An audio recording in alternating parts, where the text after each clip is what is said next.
উপন্যাসের নাম চোখের বালি, রবীন্দ্রনাথ ঠাকুর। এটা একটা অমিত বাংলা সাহিত্য রেকর্ডে। রবীন্দ্রনাথ ঠাকুরের সমস্ত গল্প, উপন্যাস, ছড়া, কবিতা, নাটকের ডিজিটাল অডিও সংস্করণ করা অমিত বাংলা সাহিত্যের ক্ষুদ্র প্রচেষ্টা। অমিত বাংলা সাহিত্যের সমস্ত কন্টেন্ট পাবলিক ডোমেইনের অন্তর্ভুক্ত।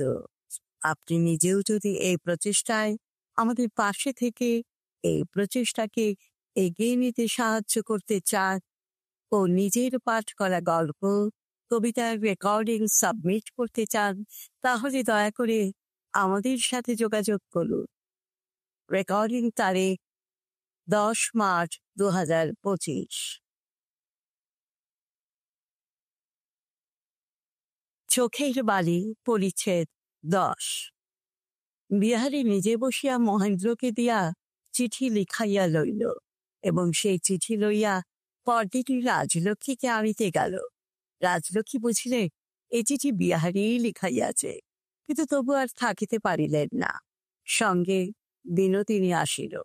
গৃহিণী ফিরিয়া আসিয়া গৃহের যেরূপ দুরবস্থা দেখিলেন, সমস্ত অমার্জিত, মনে বিপর্যস্ত, তাহাতে বধূর প্রতি তাহার মন আরো যেন বক্র হইয়া উঠিল। কিন্তু বধূর একই পরিবর্তন, সে যে ছায়ার মতো তাহার অনুসরণ করে, আদেশ না পাইলেও তাহার কর্মে সহায়তা করিতে অগ্রসর হয়। তিনি শশব্যস্ত হইয়া বলিয়া ওঠেন, রাখো রাখো, ও তুমি নষ্ট করিয়া ফেলিবে, জানো না যে কাজ সে কাজে কেন হাত দেওয়া। রাজলক্ষ্মী স্থির করিলেন, অন্নপূর্ণা চলিয়া যাওয়াতে বধূর এত উন্নতি হইয়াছে। কিন্তু তিনি ভাবিলেন, মহেন্দ্র মনে করিবে খুড়ি যখন ছিল তখন বধূকে লইয়া আমি বেশ নিষ্কণ্টকে সুখে ছিলাম, আর মা আসিতেই আমার বিরহ দুঃখ আরম্ভ হইল।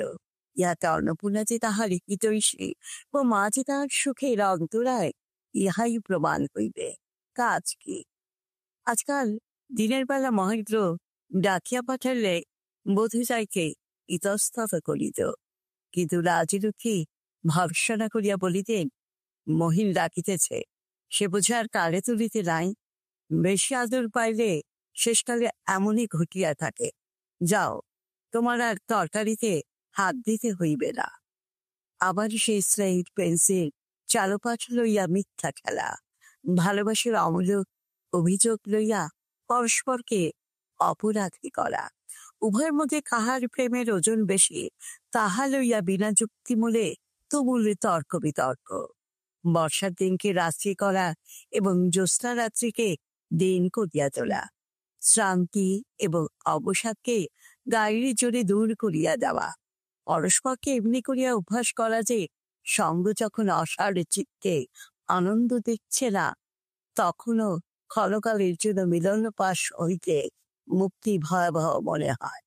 সম্ভোগ সুখ ভসমাচ্ছন্ন, অথচ কর্মান্তরে যাইতেও পা ওঠে না। ভোগ সুখের এই ভয়ঙ্কর অভিশাপ যে সুখ অধিক দিন থাকে না, কিন্তু বন্ধন দুশ্ছেদ্য হইয়া ওঠে। এমন সময় বিনোদিনী একদিন আসিয়া আশার গলা জড়াইয়া ধরিয়া কহিল, ভাই, তোমার সৌভাগ্য চিরকাল অক্ষয় হোক, কিন্তু আমি দক্ষিণী বলিয়া কি আমার দিকে একবার তাকাইতে নাই?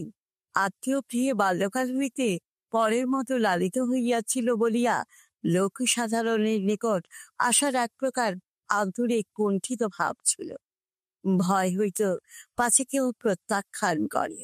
বিনোদিনী যখন তাহার জোড়া ভুরু ও তীক্ষ্ণ দৃষ্টি, তাহার নিখুঁত মুখ ও নিটল যৌবন লইয়া উপস্থিত হইল, তখন আশা অগ্রসর হইয়া তাহার পরিচয় লইতে সাহস করিল না। আশা দেখিল শাশুড়ি রাজলক্ষ্মীর নিকট বিনোদিনীর কোন প্রকার সংকোচ নাই। রাজলক্ষ্মীও যেন আশাকে বিশেষ করিয়া দেখাইয়া দেখাইয়া বিনোদিনীকে বহু মান দিতেছে। সময়ে অসময়ে আশাকে বিশেষ করিয়া শুনাইয়া শুনাইয়া বিনোদিনীর প্রশংসা বাক্যে উচ্ছ্বসিত হইয়া উঠিতেছে। আশা দেখিল বিনোদিনীর সর্বপ্রকার গৃহকর্মে সুরিপুর, প্রভুত্ব যেন তাহার পক্ষে নিতান্ত সহজ স্বভাব সিদ্ধ। দাস দাসীদিগকে কর্মে নিয়োগ করিতে, ভর্ৎসনা করিতে ও আদেশ করিতে সে লেশমাত্র কুণ্ঠিত নহে। এই সমস্ত দেখিয়া আশা বিনোদিনীর কাছে নিজেকে নিতান্ত ক্ষুদ্র মনে করিল। সেই সর্বগুণশালিনী বিনোদিনী যখন অগ্রসর হইয়া আশার প্রণয় প্রার্থনা করিল, তখন সংকোচের বাধায় টেকিয়াই বালিকার আনন্দ আরো চারগুণ উছলিয়া পড়িল। জাদুকরের মায়াতরুর মতো তাহাদের প্রণয়ে বীজ একদিনেই অঙ্কুরিত, পল্লবিত ও পুষ্পিত হইয়া উঠিল।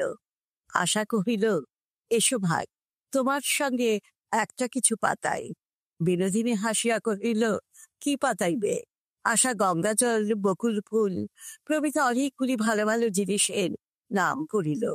বিনোদিনী কহিল, ওসব পুরনো হইয়া গিয়াছে, আদরের নামের আর আদর নাই। আশা কহিল, তোমার কোনটা পছন্দ? বিনোদিনী হাসিয়া কহিল, চোখের বালি। শ্রুতিমধুর নামের দিকেই আশার ঝোঁক ছিল, কিন্তু বিনোদিনীর পরামর্শে আদরের গালিটি গ্রহণ করিল। বিনোদিনীর গলা ধরিয়া বলিল, চোখের বালি বলিয়া হাসিয়া লুটাইয়া পড়িল। শেষ হল রবীন্দ্রনাথ ঠাকুরের চোখের বালি উপন্যাসের পরিচ্ছেদ 10।